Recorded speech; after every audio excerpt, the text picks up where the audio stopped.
Hey, what's up? This is Ricardo at Parts People, and in this video, we'll outline the steps for completing a part replacement on your Dell PC.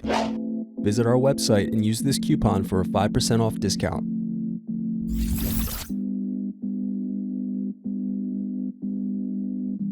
First, unscrew, then remove bottom base.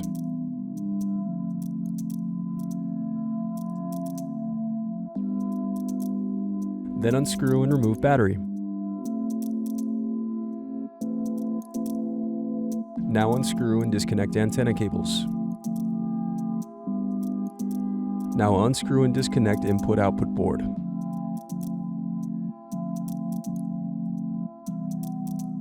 Thanks for watching.